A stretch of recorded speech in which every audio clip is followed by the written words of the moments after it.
Good morning, everybody. It's Rick Thomas from Obsolete Video Services. Hey, guys.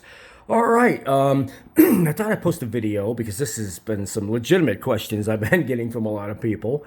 I've been getting a lot of emails about people about my background and, the type of people I work with. Like I said, guys, I've been in broadcast television or essence of it, as you would say. Well over 40 years. Started my working in this industry in the 80s, early 80s. I've been working in television station machine rooms to video duplication houses to location shoots to repairs, you name it. I've worked out of several television stations out of Chicago and various different places. But here in Arizona, now that I'm doing my own business, people wonder, like who do I work with or who do I know and that type of thing. All right. First of all, I work with a lot of famous people, a lot of people out of Los Angeles, a lot of television stations, a lot of people you would probably know. A lot of people in the Los Angeles area find me pretty quick because I'm here in Arizona.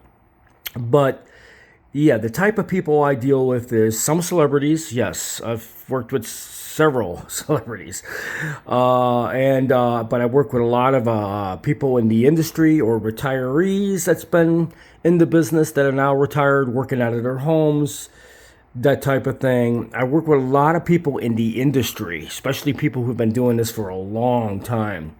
I work with a lot of the older gentlemen that work with the old video formats back in the day who used to be managers or vice presidents of TV stations, you name it. The type of phone calls I get on a daily basis is just incredible. But yeah, I work with an awful lot of celebrities out of Los Angeles. Quite a few of them. I'll get calls out of the blue that half the time I don't even believe it's them, but it truly is them. And I get a lot of calls from the TV stations in Los Angeles mainly because they're doing a lot of video archives for retrospects, looking back on their TV channels, stuff like that, and they need help with either gear or advice how to set up small little edit systems to do these type of tapes. Stuff that most of these stations don't know how to do these days because they're no longer analog; they're all digital. So most of these kids that work there don't have any idea what to do with this stuff. So I get a lot of calls for, can you come in and make us a small little setup so we can make some transfers because we're trying to get video into our system. We're putting together projects. This is, yeah. My name, Obsolete Video Services. It really is. I mean, people really nowadays, I'm finding out, in television really don't even know what's going on because this is a new generation getting into this stuff and they're not dealing with videotape or equipment like this. Well, here's a gentleman, a call I got yesterday from my good friend Paul, and he sent me some pictures. And just to give you guys an idea, Paul,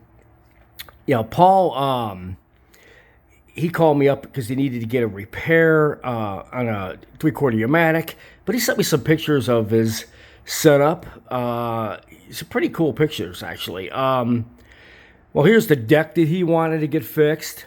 And of course, Paul, he's been in the industry a while as well. And, this guy is basically doing like me in a sense, but a lot of people are trying to set up setups like mine. So this is no surprise. This guy has been doing it for a while as well, but he's got a pretty nice setup.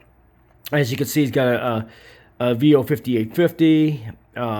He's capturing to one of these little capture recorders. These are okay, but if you're capturing video, if it's like from broadcast decks, I would recommend capturing in high video profiles like ProRes. Have a good setup for the broadcast stuff because you might get a customer that might not like the compressed file you're giving them. Yeah, and especially if they're giving you like a master tape like a 3/4 Yamatic or anything broadcast, they may not be happy with these type of files. So you might want to, like I said, if you're going to get into this business, you want to really make sure you have the equipment to accommodate high quality video conversions. But I've seen these units; they're okay, but they don't do really good quality captures. They're very, very compressed videos. Again, he's got a nice little setup. a little editing suite here on his desktop. Very nice. I mean, he's got a little bit of room.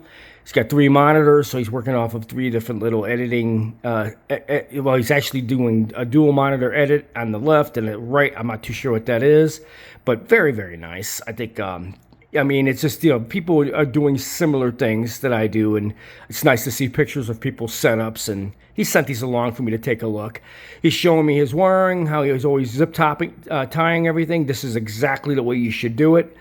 When you have a lot of equipment, I recommend having cooling, some type of heavy-duty cooling if you got some heavy-duty equipment, because, it gets very hot. You should have some type of fan cooling of some sort if you're going to be running a lot of equipment together like I am, because it does get very hot. And but besides that, having everything all tied up like this is a great job he did here. You want to make sure your cables are neat and tied up. You don't want to be tripping on this stuff. Let's see. And this is a really nice picture. Boy, talk about a tape archive. Holy crap. And this is his old school editor that he was using with the 2 old school monitors. These are those heavy 3/4 Mac machines right here. And stereo records. So he was able to do like analog record albums and various different things as well. Very nice setup. So it's just, like I said, guys, it's nice to get people who send me their pictures of their setup. This is Paul. He came across my YouTube video. He's going to send me something that's 3/4 Matic actually to fix for him because it doesn't work at all. But yeah, as far as me in the business, I've been working with people for a long time. So ever since I moved out to Arizona, my work has been really claiming fame, as you would call it, because I'm so close to Los Angeles. People are finding me relatively quickly. And I work with the main studios, Warner Brothers, Universal, movie producers. I work with famous actors and actresses, and I do get a lot of work from a lot of the Los Angeles TV stations. So since my work is so vast, it gains a lot of attention from time to time.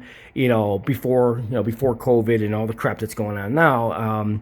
So it's just it's been a very interesting ride. So hope that answers your questions, and hope you guys like this little show and tell.